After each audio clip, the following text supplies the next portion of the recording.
Hey guys, I hope you're well.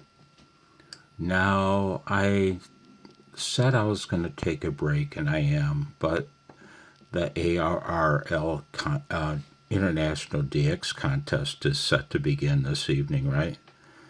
And I'm not kidding when I'd love to see one of you guys make your own either birth of a contest or death of a contest. And it's trickier than you might think, man.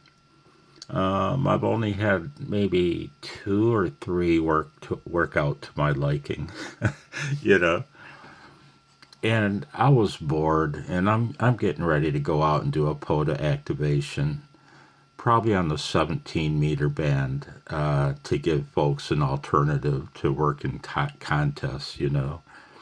I'll stick to the work bands. I have ham sticks for all of them. But anyway, ignore this noise up top. That's how you auto mount a partition in Linux at boot time. But I've been just jotting down some notes. Okay, if you, I'll read along in case this video is out of focus, like is often the case. I'm starting to feel a lot better, man. Today is one of my kind of level days. I'm level. I feel kind of flat, but I'll take it. So anyway, birth of a contest. If it is, you don't have the luxury of hearing what the band is doing, what band is hot and which is not, which is the best to use. If it is a birth of a contest video, how do you plan to choose the band? If it's a death of a contest, that's obvious, right? You're hearing the contest raging. But if it's a birth, ideally you'll hear nothing but silence until the signal explosion happens. And signal explosion, yeah, ideally. So how do you choose a band, though? I'll take a look. You can't really count on dxmaps.com for much, right? But one thing I can do is use it as a general propagation aid. Like, I'll look at global propagation for 10 meters. Yeah, it's almost dead globally. 15 meters. And you got to take these dxmaps.com with a grain of salt. If you hear activity like that, you'll hear nothing actually on the air, right? The computers can hear far more than we can. So 15 meters, virtually dead. 17, we don't care about. No contest. 20 meters, huh? So the maximum usable frequency is somewhere in here, man. That answers our question. But if you don't want to use the internet or a browser, just to listen to your radio, you can find this out in 1 minute. And what I recommend is just, I hate to give the digital operators credit for, I say that jokingly, an excellent use of FT8 signals on every band is to gauge how open the band is. Man, you tune to the digital domain on any band and you'll know right away, man. Okay? If it's a night start, is your camera charged up, lighting how you want it?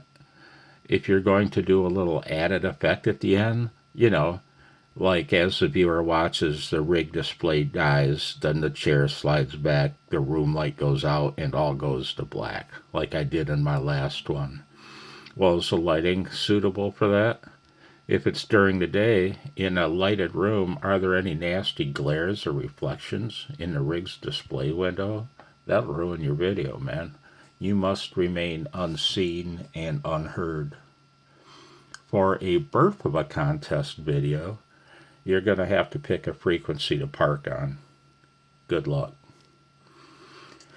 And I say that seriously. Good luck. You'll need it. It comes down to sheer luck half the time, man.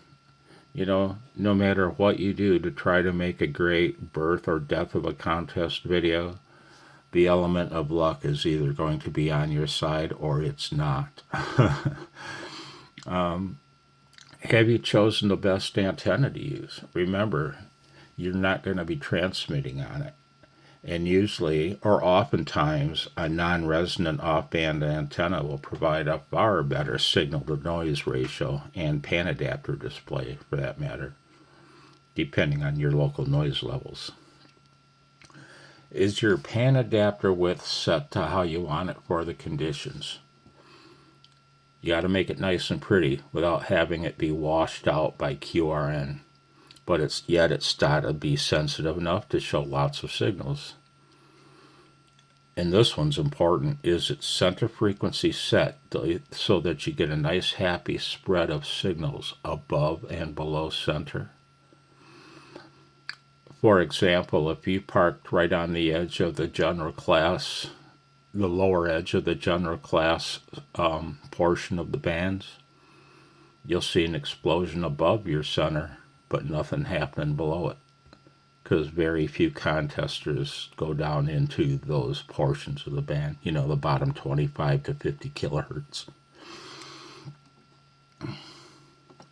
These contests don't come along that often. The real biggies don't, right? CQ has a couple, and ARRL has a couple, huge ones. Do you have a plan? Are you going to fade your audio in or out? If you're doing your video editing after the fact, then you can fade audio and video level in and out then. But if you're just going to shoot it and post it like I've almost always done, I've only just recently begun fading in and out with audio and video. That said, I've always edited my birth or death contest videos by truncating, by clipping off like beginning and end. That way I could start my recording 3 minutes or 2-3 minutes early and just cut the video when I wanted it to begin. But that's not the best looking thing, Yeah, so what else? You got to have a plan before the contest time approaches. Think about it. How do you want it to look, on YouTube? If you're going to be adjusting your audio gain on the rig during the recording, like if you're not going to fade in audio during your edit, you're just going to reach down and slowly turn up the audio on your rig as you begin your recording. That works. You can make a nice vid by doing that. It's how I've always done it in the past. But anyway, can you do so without your hand being seen in the camera's view? Is your rig's RF gain, attenuator, and preamp set in such a way as to maximize the looks of your pan adapter? I'll set my rig any way I have to make the pan adapter look nice. Or band scope, I guess, would be a better term for it in this old Yaesu technology. But believe it or not, sometimes I'll turn on my I'll turn on my first RF preamp, getting 20 dB of gain. Then I'll hit the attenuator button and take 6 dB back off it. I do sometimes. If that's what it takes to make that display look nice. I want it to look granular, but I don't want it to look washed out. On this Yaesu display, if you make them look nice and granular, it's going to show the signals real nicely. Guaranteed. That's my experience with this Yaesu. Good luck. You'll need it.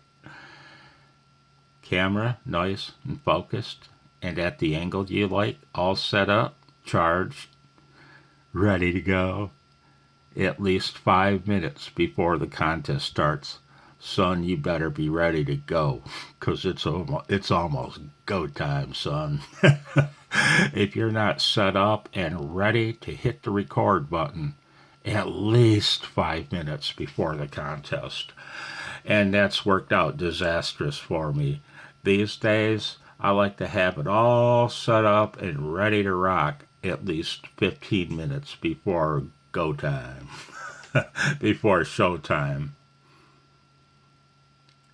I'm still working on this. Background sound sources disabled. Your furnace turned down? Yeah, they better be.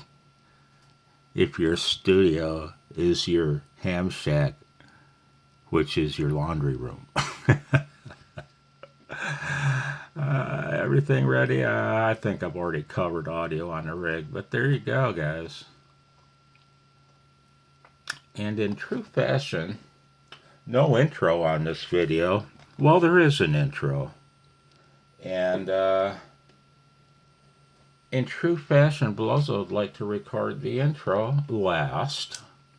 And I'm going to turn on a little room noise before I pause you.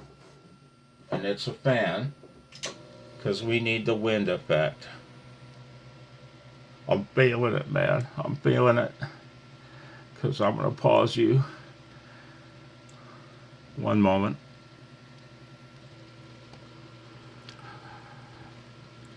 Robbie and Mark, you two are exempt.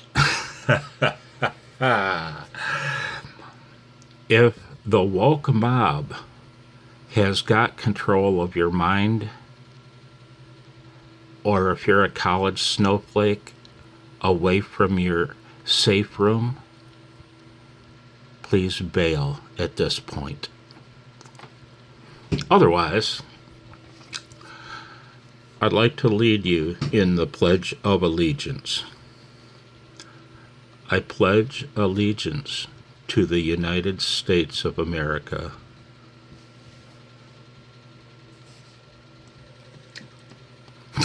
I'm sorry about that. I paused you. I had to cough. I had another fit. So, Robbie and Mark, I would like you to place your hand over your heart.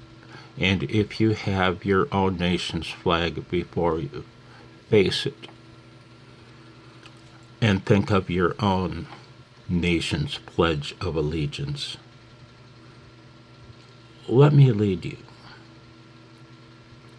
I pledge allegiance to the flag of the United States of America and to the republic for which it stands, one nation, under God, indivisible, with liberty and justice for all.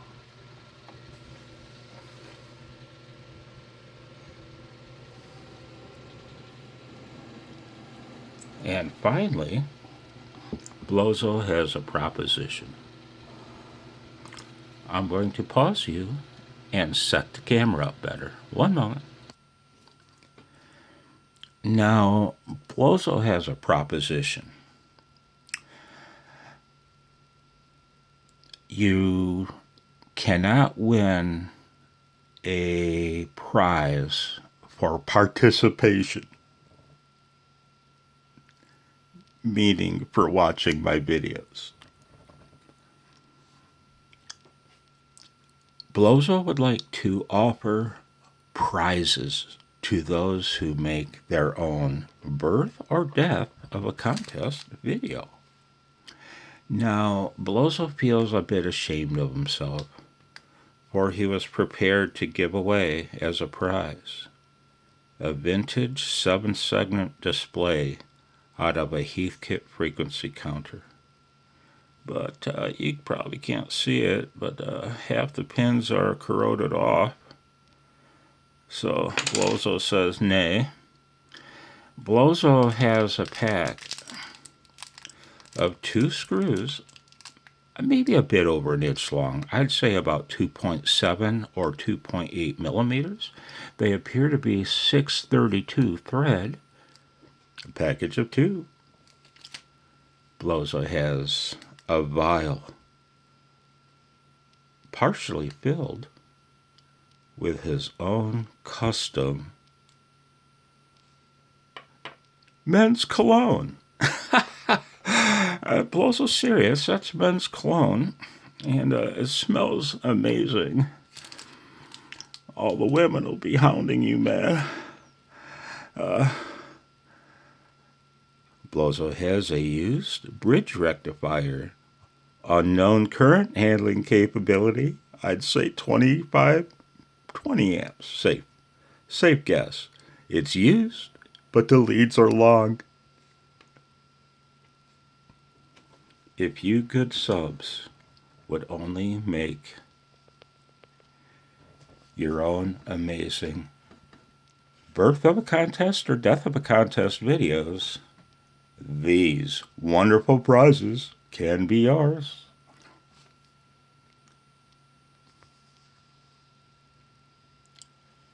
Hey guys, I'm going out to do a POTA activation today.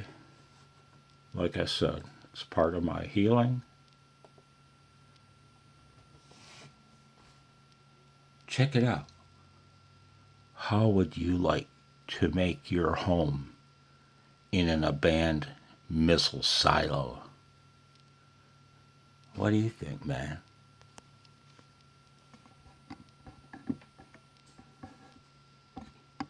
You think it's an Ajax or a Nike 2? Damn. That's crazy. 73.